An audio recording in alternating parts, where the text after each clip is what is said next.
Now that we've talked about the content of a powerful covering letter, let's go through the format so that you'll be ready to write your own. The format and structure of a cover letter is actually quite simple and standard. So the first tip is not to overthink that. In fact, you can use the example we provide as a starting point. And in this section, we'll go through the example and we'll cover some of the most common mistakes and questions that come up, so that you can avoid these mistakes. Let's get straight to it. As you can see in the example, it includes the date. If you're sending the covering letter in an email, you can omit the date. Otherwise, include it. And there are a couple different acceptable formats for dates. You can write 5 October, 2022, or October 5, 2022. What we don't use is, say, the 5th of October, 2022. The 5th of October would be used in spoken English only. Now about the name. If you know their name, use it. Use Mr. or Mrs. followed by their last name. If you don't know who will be reading the cover letter, use something more generic, like Dear Recruitment Manager.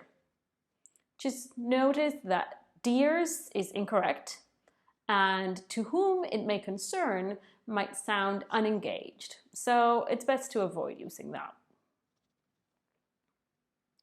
Next, I want to focus on the following phrase. I'm writing because has to be in the present continuous. Not I write because and not I am writing you either. Those sound less natural and I recommend not using those. Also notice that I would like to is the correct tone, not I wanna, which is very informal and should only be used among friends or maybe in the instant messaging with your colleagues, but not in a covering letter. Then the next part will be really specific to you and your role, your experience, and we won't repeat that in this section. But in the phrases at the end, again, it becomes quite standard. We can simply say, I look forward to hearing from you. Keep in mind that after I look forward to, we need to use a noun or a verb in the ing form. I look forward to speaking with you. I look forward to our call next week. For closing, there are a couple different options. Sincerely or sincerely yours is the standard for a covering letter. You can also be slightly more informal and say best regards.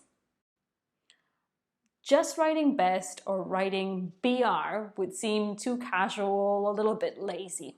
And warm regards would be too personal. So in general, avoid those. Also, sign your name.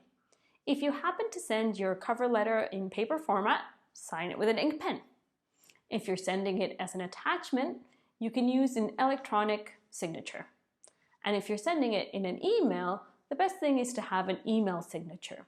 That's your name in a font that you've selected and your title. As in the example, Sarah Williams, Financial Advisor.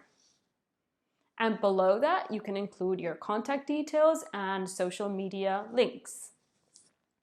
And there you have it. Those are the main things to keep in mind when formatting your cover letter.